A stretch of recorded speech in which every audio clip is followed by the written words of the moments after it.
Obviously, we'll get an update from the modeller tomorrow, but there is an increase. It still sits within our model, and it is below the 7-day average in South Australia. 2,863 came from PCR tests and 914 from the rapid antigen tests. We've had a slight reduction in the number of people in hospital, down to 290. Now, I have actually been promising you a bit of a split between those people that are in for COVID-related matters versus those who just are in for other related matters who happen to have COVID.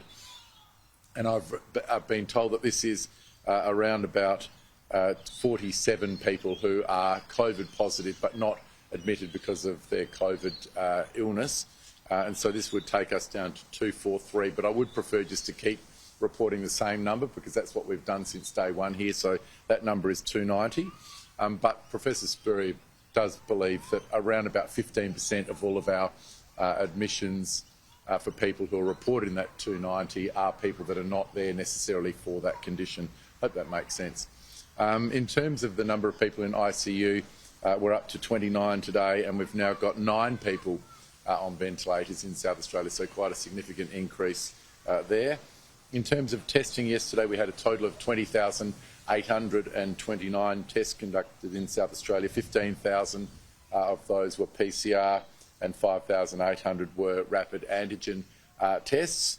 And I would just say that we have got some extreme weather in South Australia, so people should really look at those PCR testing site operating hours because they will move around a little bit when we have very hot days. As you know, we tend to close those between 10:30 and 5:30 in the afternoon when we do have extreme days, so people should really check those opening times. In terms of vaccination, very, very good news again. Yesterday with 22,431 vaccinations which were conducted, and the great news is we are now at the 90%. Double vaccinated for 12 and overs, and I know that that's a number we've been looking at for quite some time. I can also give you some other really good news, and that was that yesterday we had 4,177 paediatric doses. This is an absolutely fantastic number. It now puts us above the national average in terms of the administration of those paediatric doses. So we are really firing on all cylinders at the moment in South Australia in terms of our vaccinations right across the board. And another good news in terms of vaccinations, we had more than 1,000 people get their first dose. Now, this is a really important cohort for us in South Australia. Some people who still don't have the first vaccination, but that number yesterday is a really great number.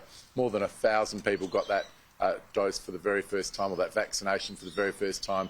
We know that the statistics in terms of hospitalisation and in terms of ICU are massively overrepresented by those people who are unvaccinated or not fully vaccinated. So please make sure you get that vaccination, you get that booster when you're eligible, and of course a lot of people were eligible for that booster today, and I'm reliably informed that they've been moving through very smartly through the site.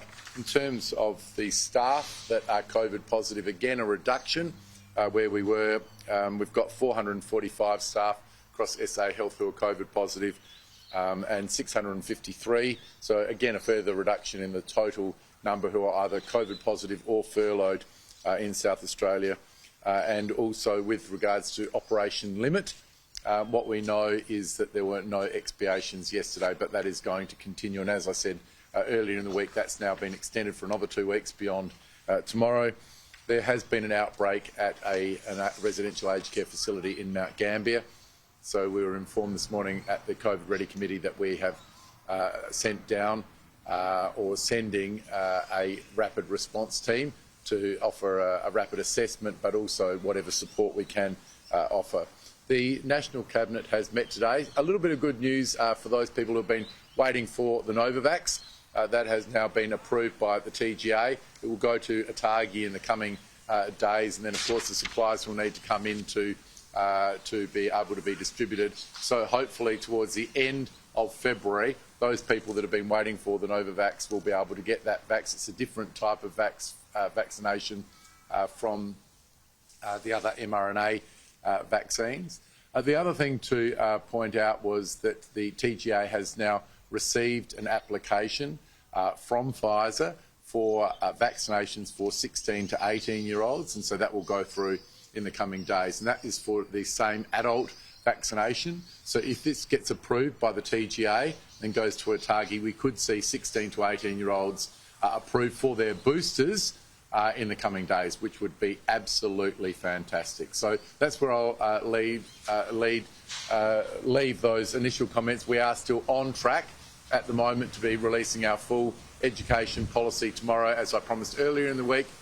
We had a meeting today with the Chief Executive, the Minister, at the COVID Ready Committee, and they'll be back at the COVID Ready Committee tomorrow morning ahead of a full release tomorrow afternoon.